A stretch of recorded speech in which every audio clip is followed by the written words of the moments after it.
Authorities से notice आ जाए तो हम सब डर जाते हैं, हमारा स्ट्रेस लेवल बहुत हाई हो जाता है। लेकिन अब डरना नहीं है, क्योंकि आज इस वीडियो में हम बात करेंगे 10 रीजंस जिनकी वजह से आपके पास नोटिस आ सकता है, लेकिन साथ ही में हम बात ये भी करेंगे कि उनसे डील कैसे किया जाए।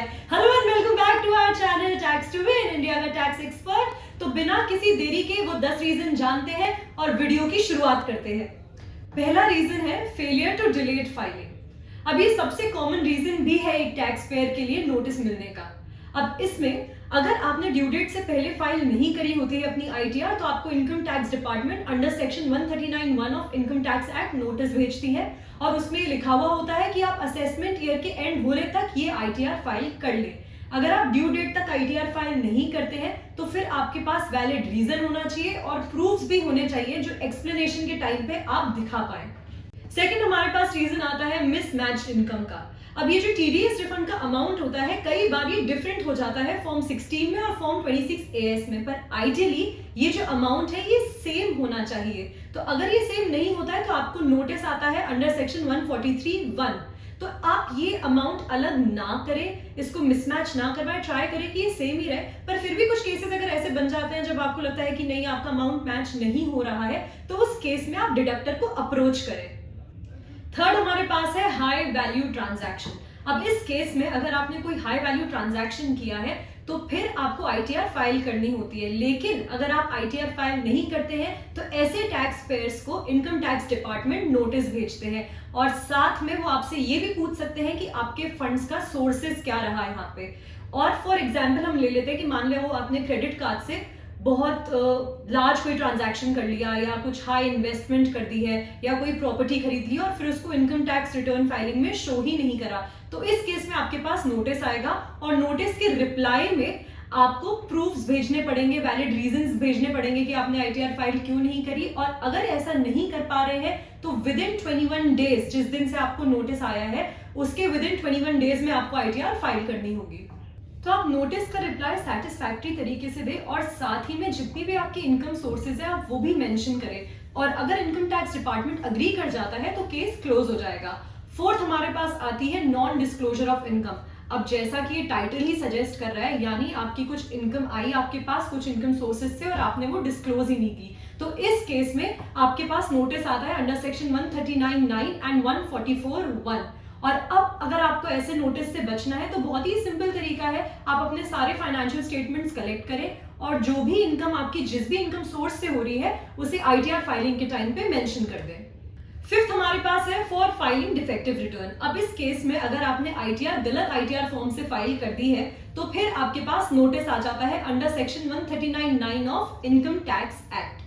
अब इस केस में जब आपके पास नोटिस आता है तो आपको विद इन 15 डेज में उस नोटिस का रिस्पॉन्स देना पड़ता है। और अगर आपने गलत आईटीआर फॉर्म से आईटीआर फाइल कर दी है तो उस केस में आप रिवाइज रिटर्न भी फाइल कर सकते हैं, लेकिन डेडलाइन से पहले। और ऐसे नोटिस से बचने के लिए बहुत ही सिंपल लॉजिक है, आप सही आईटीआर फॉर्म चुनें और फिर आईटीआर फाइल करें। और आप जो आईटीआर फॉर्म चुन रहे हैं वो आप अपनी इनकम के अकॉर्डिंग चुनें। सिक्स हमारे पास है for setting of refunds against remaining tax payable. अब इस केस में ये होता है कि आप रिफंड क्लेम कर लेते हैं जो टैक्स आपने पे करा है, लेकिन कायदे से अभी आपका टैक्स पे करना ड्यू है। कोई ऐसा टैक्स है जो आपने पे नहीं करा है तो टैक्स ड्यू होने के बावजूद भी आप रिफंड क्लेम करते हैं, तो इस केस में जो असेसिंग ऑफिसर है वो आपको नोटिस भेज सकता है अंडर सेक्शन 245। तो इस केस में आप अपने जितने भी जो टैक्सेस ड्यू है पहले वो पे कर लिया कीजिए, उसके बाद चेक किया कीजिए और उसके बाद ही रिफंड क्लेम किया कीजिए। सेवेंथ हमारे पास है for tax evasion in previous year. अब इनकम टैक्स डिपार्टमेंट को इनकम टैक्स एक्ट के द्वारा ये पावर मिली हुई है अंडर सेक्शन 147 कि वो किसी भी प्रीवियस ईयर में फाइल्ड इनकम टैक्स रिटर्न को रीअसेस कर सकते हैं। इस केस में जो हमारे असेसिंग ऑफिसर्स होते हैं वो रीअसेसमेंट के लिए आईटीआर पिक कर लेते हैं प्री डिफाइंड क्राइटेरिया पे जो उनके पास ऑलरेडी होते हैं।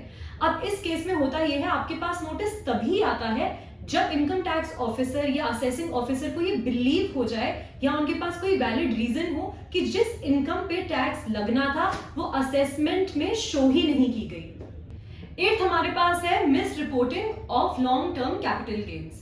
अब अगर आपको लॉन्ग टर्म कैपिटल गेन हो रहा है इक्विटी शेयर से या फिर इक्विटी म्यूचुअल फंड से, तो इस केस में ये आपको आईटीआर में मेंशन करने पड़ते हैं और अगर ये 1 लाख को एक्सीड कर जाते हैं तो उस केस में आप ऑलरेडी सिक्योरिटीज ट्रांजैक्शन टैक्स पे कर चुके होते हैं, विच इज टैक्स्ड एट 10%। तो अब इंपॉर्टेंट यहाँ पे ये है कि आपकी कंप्यूटेशन बिल्कुल सही हो और आप करेक्ट इंफॉर्मेशन के साथ आईटीआर फाइल करें, क्योंकि एक माइनर सी अगर कैलकुलेशन मिस्टेक भी है ना तो आपके पास नोटिस आ सकता है। तो ऐसे नोटिस से बचने के लिए ये जो कंप्यूटेशन है या तो आप डायरेक्टली ब्रोकर से लें या फिर डायरेक्टली म्यूचुअल फंड हाउस से ही लें और करेक्ट इंफॉर्मेशन के साथ अपनी आईटीआर फाइल करें। 9th हमारे पास है for not declaring the investment made in the name of the spouse. अब इस केस में क्या होता है, आप जो है इन्वेस्टमेंट करते हैं अपने स्पाउस के नाम पर, लेकिन उस इन्वेस्टमेंट पे जो इनकम होती है आप उसको आईटीआर में शो ही नहीं करते, यानी आप उसको फाइलिंग के टाइम पे शो ही नहीं करते और इस इनकम पे एक्चुअली टैक्स लगना था, इस पे आपको टैक्स पे करना था, क्योंकि आपने आईटीआर में शो ही नहीं किया तो टैक्स लगा ही नहीं।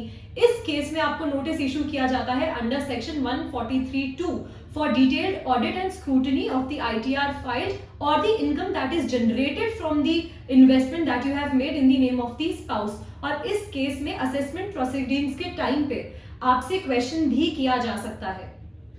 हमारे पास लास्ट है यानी 10th रीजन है, if your return is picked for scrutiny.